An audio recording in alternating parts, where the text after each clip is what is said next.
Robert was disgusted with his situation. Mrs. Riley, his landlady, had just thrown him out. She wasn't usually so harsh, but today she had locked him out. He spent the last few hours wandering the grimy, crowded streets, trying to figure out what he was going to do. He ducked into the doorway of a rundown shop to stay dry. A few feet away, two homeless people huddled together in another doorway, keeping the rain off. The idea of a life on the streets terrified him. He was a small man with thick black hair, little facial hair, and a sparse body hair covering. He looked down the street again and shuddered at the thought of what it would be like to live outside. He hunched his shoulders and quickly moved toward a better lit area. He tried to avoid making eye contact, feeling paranoid, as if someone was watching him closely.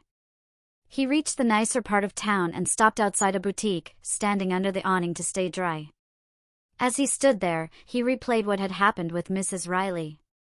The night before, Tony Harris had shown up at his door, insisting they go out and have some fun. Tony wasn't a leader but a follower, always influenced by those around him. As a kid from the foster system, Robert had learned that the best way to avoid bullying was to go along with the bigger kids. Tony had convinced him to steal a car, and they went joyriding. They were caught by the cops, and Tony, who was wanted for auto theft, was arrested. Robert was let go after a few hours with a warning. When he returned, Mrs. Riley was waiting. She looked at him with a scowl, her arms crossed. She demanded an explanation, eyeing his disheveled appearance. Dressed in her business suit, she went off about how she would never give a room to a criminal. She slammed the door in his face, not even letting him grab his things. He stood there, stunned, for several minutes. After he gathered his thoughts, he decided to walk around town for a bit and come back later when she'd had time to cool down. Under the awning, Robert stared at his soaked clothes and the rain that had ruined his hair. He glanced at the ground and saw a fist-sized stone. He picked it up, weighed it in his hand, and thought about how his life had come to this. He threw the stone at the street, but misjudged the toss. It flew from his hand, crashing through the window of a nearby boutique.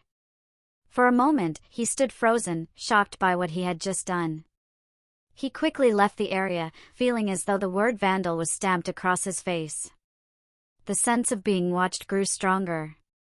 He reached an intersection and stopped, wondering what he was going to do next. A sleek 4x4 pulled up beside him, and the passenger window rolled down. "Hi!" A voice from inside called out, firm but friendly. "Hi," Robert replied, uncertain of where this was heading. "You look like you could use a hand." "Yeah, life's been tough lately. Can I give you a lift somewhere?" "I'm not really going anywhere."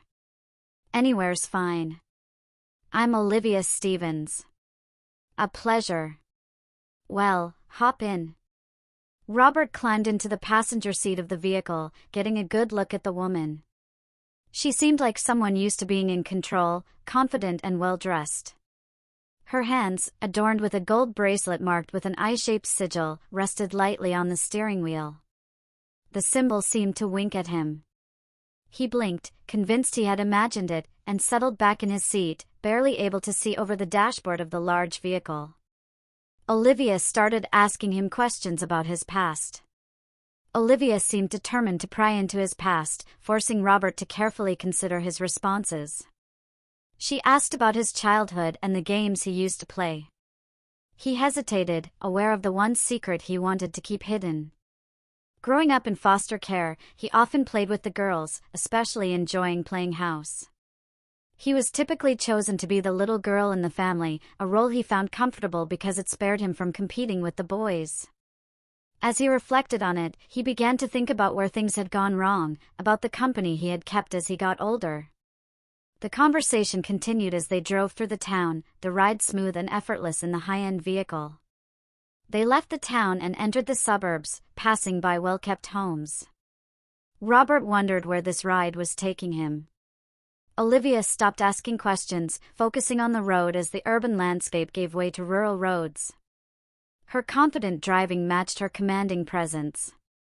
Robert glanced at her attire. She looked professional, power-dressed in a white blouse and charcoal business suit. Her legs were well-toned, and she had an air of someone who could easily pass as a nanny in a well-to-do family. His gaze wandered to the back seat, where he noticed a child's booster seat, a rag doll, and a large blonde teddy bear, along with a set of children's coloring books. Olivia parked the car by a field and turned to him. "Robert, maybe you'd feel better if you saw where we're going," she said kindly. "Yes, ma'am, that would help. Then I could let you know when I want to get out." Olivia got out of the car, walking to the passenger side and opening both the passenger and rear doors. She gestured for Robert to move to the back, where she placed him in the booster seat. He flushed slightly as she fastened the seatbelt for him. He tried to protest, but Olivia firmly explained she couldn't break the law. Children were supposed to travel in the back seat. "Ma'am, I'm not a child," Robert argued. "If a police officer stopped us, do you think he'd consider you an adult?" she replied. With that, she closed the door and returned to the driver's seat, and they resumed their journey. Robert, now in the back seat, could see even less than before. Growing bored, he glanced at the coloring books, Disney-themed and clearly meant for young girls. He looked out the window and saw they were pulling up a long driveway, leading to a grand house. As the car turned, he saw the imposing structure before they came to a stop. When the car halted, Robert tried to unbuckle his seatbelt, but it was stuck. He waited for Olivia to come around and free him. She quickly did so and, without giving him a chance to think, lifted him from the seat, placing the teddy bear in his arms and taking his hand. He began to feel uneasy about where this was heading as she gently but firmly guided him toward the house. They reached the front steps, and Olivia led him through the front door into the hallway. She paused, allowing him to take in the tasteful furnishings. Olivia then guided him upstairs to a sparsely furnished bedroom. She left him there, telling him to freshen up as she would like to talk to him, and that the maid would fetch him when the time came. Robert sat on the bed in the quiet room, his thoughts swirling for the first time since meeting Olivia. He began to realize that her questions had been leading somewhere, and he wondered what plans she had for him, and if he had any control over his future. As he looked around, he noticed a door leading to an ensuite bathroom. Deciding to follow her instructions, he stripped off his jacket and shirt, washed up, and took his time cleaning himself. After Robert finished freshening up, he heard a soft knock on the bedroom door. "Sir, Miss Stevens is ready to see you now," came a gentle voice. When he opened the door, he saw a maid standing there, dressed in a neat, severe uniform. Her smile, however, was warm and kind. Her voice was friendly, and she noticed the teddy bear in his arms, smiling in a way that seemed to hold a secret, though it wasn't a bad one. She waited for Robert to join her and led him down the corridor and downstairs, chatting lightly about the house and Miss Stevens. She mentioned that Miss Stevens owned a chain of high-end boutiques across the country. As Robert listened, his concern grew. He wondered if the store he'd accidentally damaged with the stone was one of those owned by Miss Stevens. Clara stopped in front of a door, knocking twice before waiting for a response. When she heard a voice from inside, she ushered him into a room lined with wall-to-wall bookshelves. Olivia Stevens was sitting in a deep armchair, a file open on her lap. She looked up, smiled, and motioned for Robert to sit on the footstool in front of her. Robert hesitated before slowly walking across the room to sit where she indicated, waiting for her to speak. After a few seconds, Olivia appeared to return to the file she had been reading, though in reality, she was carefully observing Robert's body language. Gradually, he seemed to relax, his tension easing as he adjusted his posture. He crossed his legs and placed his hands lightly in his lap. Olivia watched him, noting that when he relaxed, his behavior reminded her of a young girl. Robert sat there, trying to find comfort in his position as he waited for Olivia to speak. He subconsciously settled into a way of sitting that he had learned from the girls at the home, a way of sitting that felt natural and easy. As he continued to relax, his fingers absent-mindedly reached for his hair, tugging at a few strands and chewing on them, a habit he used when feeling stressed. After observing him for a few minutes, Olivia decided he was relaxed enough to proceed. She closed the file with a snap, the sharp sound making Robert jump. He looked up, still holding the strands of hair between his teeth. Olivia reached forward and gently removed the hair from his mouth, smiling softly as she noticed the brief flicker of fear in his eyes. Standing up, she motioned for Robert to remain seated. "Robert, may I ask you a few questions?"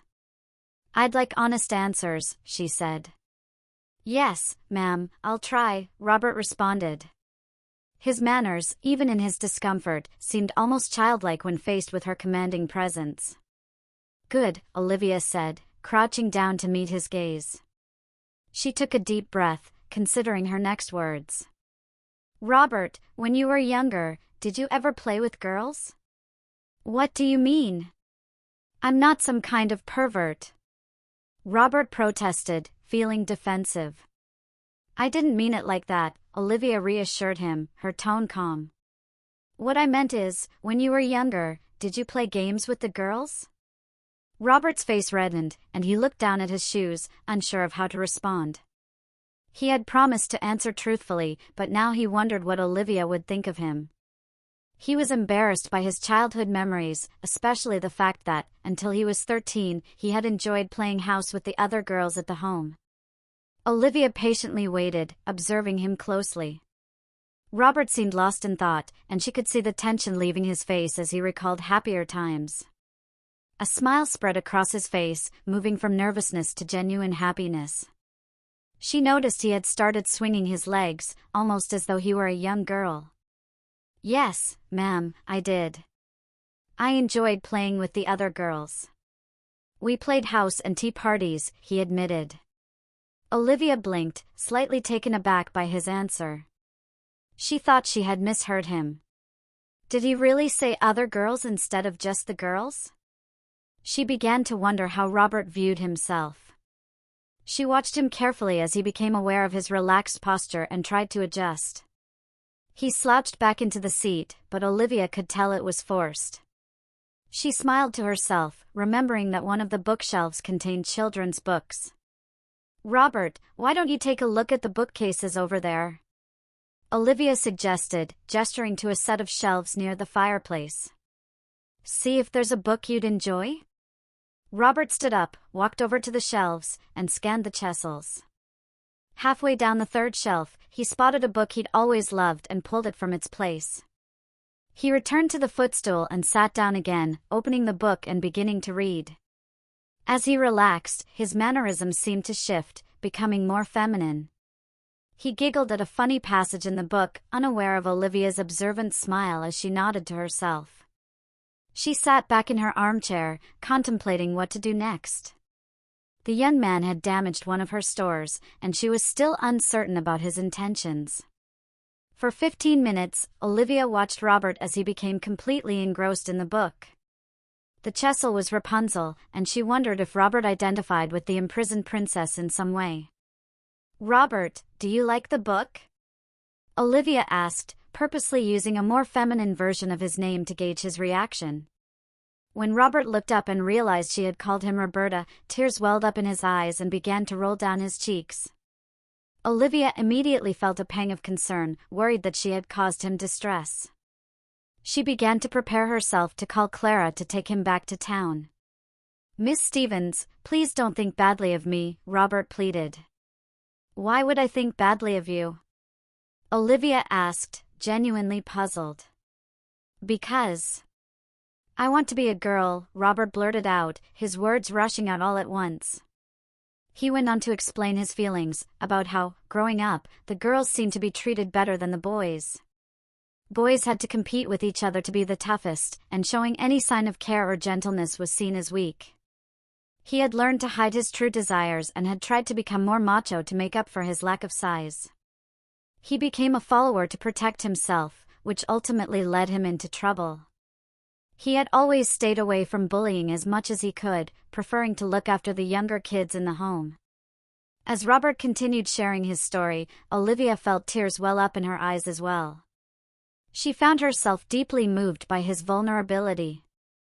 She considered what to do next and decided that she needed time to think. She felt like a fairy godmother, witnessing the birth of a princess.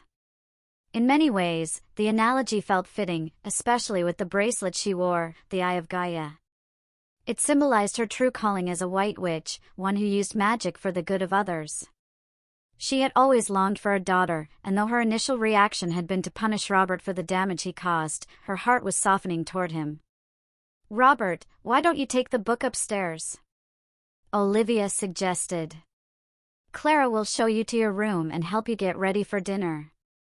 Robert nodded as Clara appeared at the sound of a service bell. She led him back through the house, filling the silence with light conversation. She took him up the main staircase and down a different corridor, one that was brighter and more lived in. Clara opened a door and gestured for Robert to enter. When he walked inside, his mouth dropped open in awe. The room was fit for a princess, with a canopy bed in the center, surrounded by stuffed toys. It was a warm and inviting space, and Robert took in the whole setup before Clara disappeared into the ensuite bathroom. The sounds of running water filled the room. Clara told Robert to strip and stood by the door, tapping her foot as she waited. Feeling embarrassed, Robert reluctantly undressed as she watched, and when he was finished, she gathered his clothes. He climbed into the bath, surprised by the pleasant scent of the water and the bubbles. Downstairs in the library, Olivia Stevens sat in her armchair, deep in thought. Her mind was a whirlwind. How had her desire for punishment turned into a motherly instinct toward a troubled young man? She wondered if she was one of those women who would never have children. Her emotions were tangled, and she stared blankly into space, lost in contemplation. Time seemed to drag on as the grandfather clock ticked away the seconds. Clara finally entered the room and curtsied. "Yes, Clara?" Olivia asked, her voice soft but heavy with thought. "Ma'am, should dinner be formal or informal?" Clara asked. "Formal, please.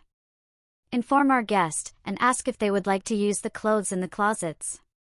If not, we'll have to delay dinner until their clothes are clean," Olivia replied. "Yes, ma'am," Clara curtsied before leaving the library.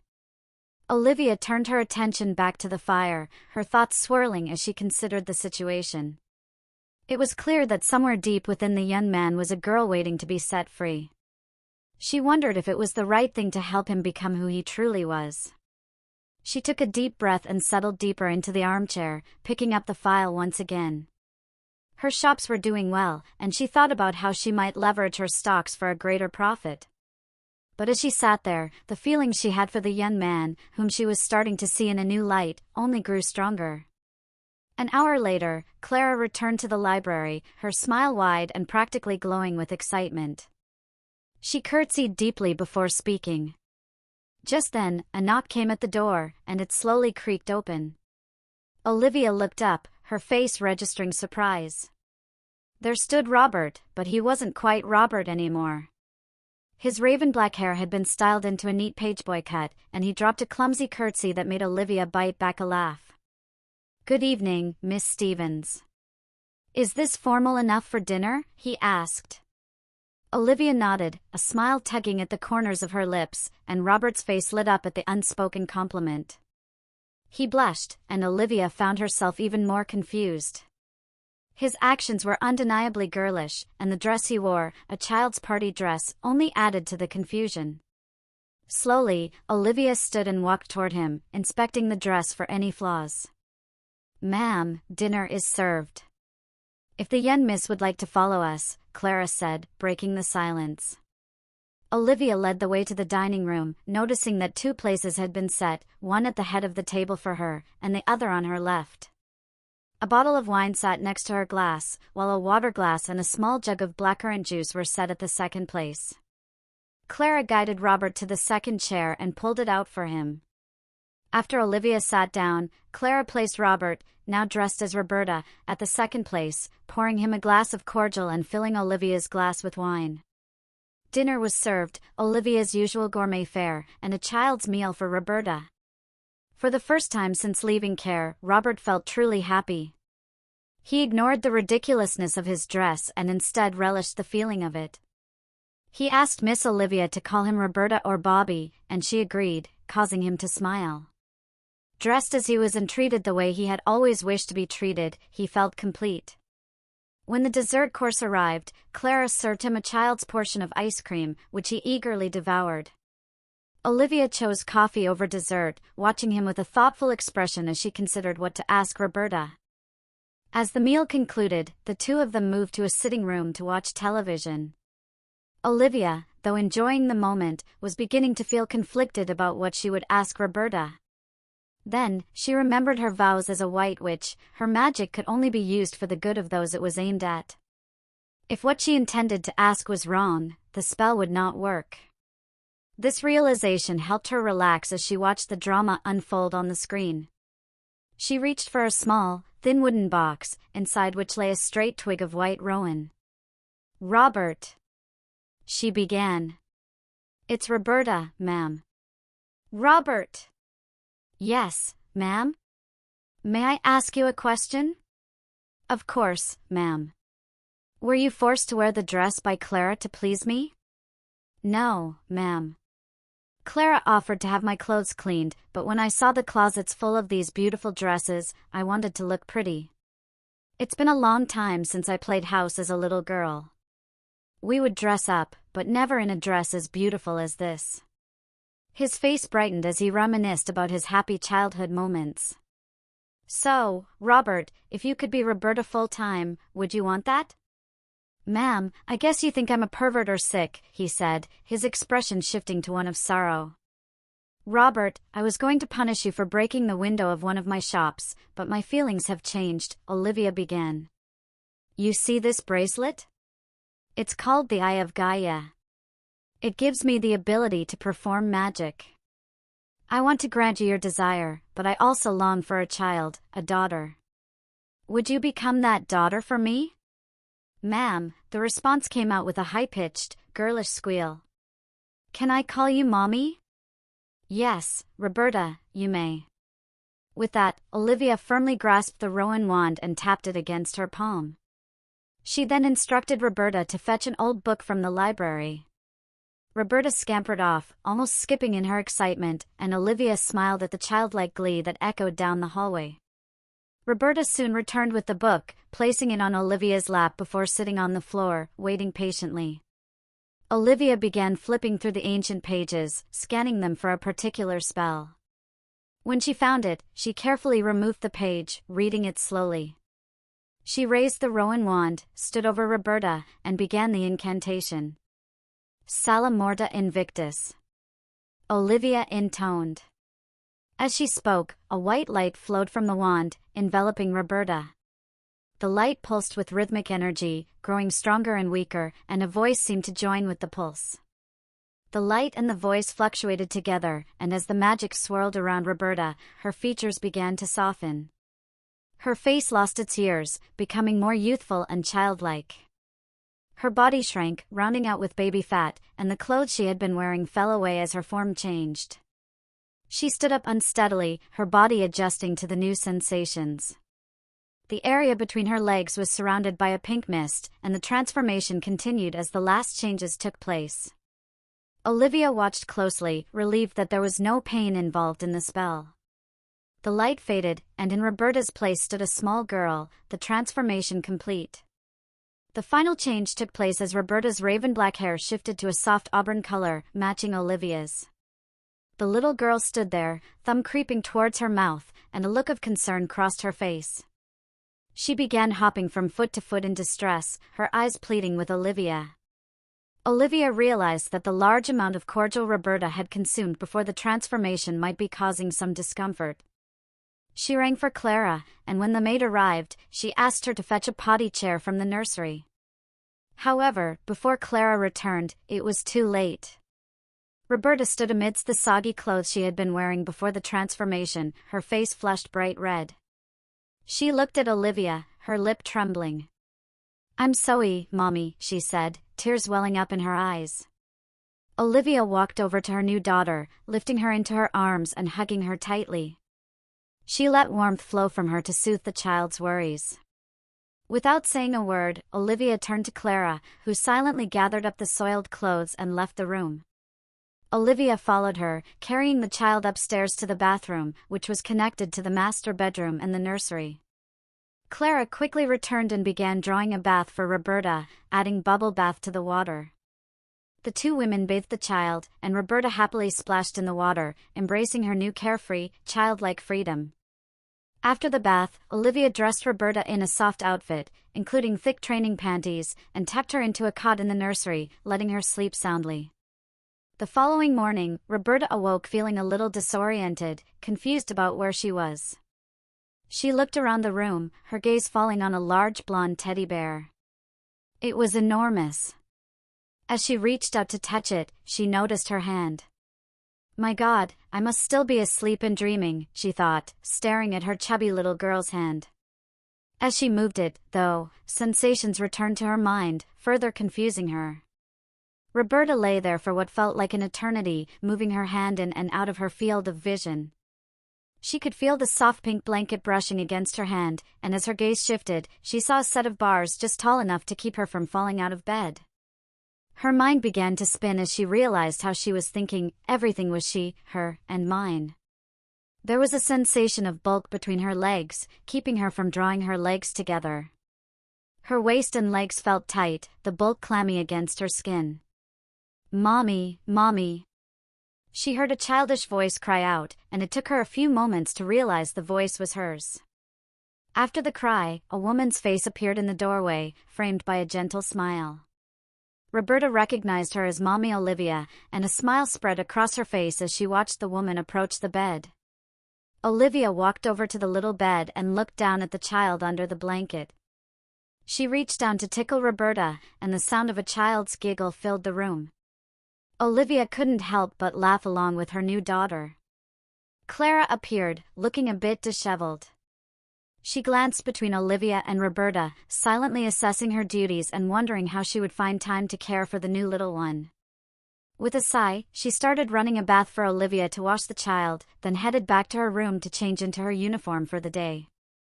As she left, Olivia called out for her to dress casually, as they would be going shopping after breakfast. Clara rolled her eyes, recalling how Olivia had called her the previous evening to say she was bringing in a young man who had damaged her property. Clara had assumed the young man would be subjected to Olivia's usual methods of forceful feminization.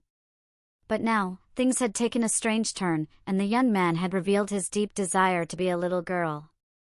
Clara dressed slowly, still maintaining her appearance despite being told to dress casually. She settled on a deep purple business suit paired with an off-white blouse and returned to the nursery.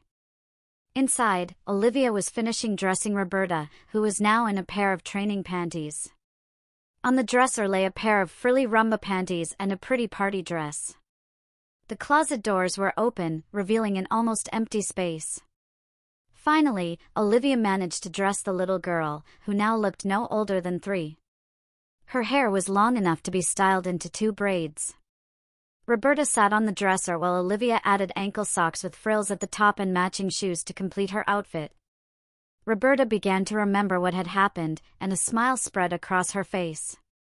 Her deepest wish had come true. She was a little girl, dressed prettily, with a mommy who loved her. She gazed at Clara, unsure about the maid, with her large hazel eyes framed by long lashes. Her thumb crept to her mouth as she studied the maid, wondering if this adult would be a friend or just someone who helped Mommy. Clara could feel the child's intense gaze, and she considered her own feelings for the little one. After a moment of reflection, she realized that most of her initial discomfort stemmed from the extra work caring for the child would entail.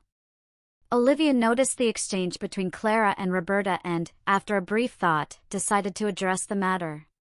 "Clara, I've made a decision," Olivia said, smiling. "I'm going to become a stay-at-home mom." "Yes, ma'am," Clara replied. "That means the care of Roberta falls to me." "Yes, ma'am." With that, the 3 of them went downstairs to the kitchen, where breakfast had been prepared: oatmeal for Roberta and a continental breakfast for the 2 women. They discussed their plans for the day, including their shopping trip. Roberta listened quietly, her gaze drifting from the adults as they chatted. After breakfast, they walked to the car, and Roberta was placed in a child seat in the back of the 4x4. The car pulled away, heading toward town for the start of the day's shopping. As they drove, Roberta settled into her seat, hugging her rag doll tightly. She vowed to be the best daughter in the world. She sighed as memories of her past as Robert surfaced, the mistakes she had made, following the crowd and getting into trouble. Sometimes, a change of perspective was needed to see the bigger picture. She smiled at the thought of her new life, pretty dresses, ballet, and maybe even a pony someday. With that thought, she closed her eyes, letting Robert drift away. Her little rosebud lips curled into a smile as she settled into a peaceful nap, the car journey carrying her deeper into her new life with Mommy. If you appreciated this story and wish to show your support, please consider leaving a like and subscribing to my channel.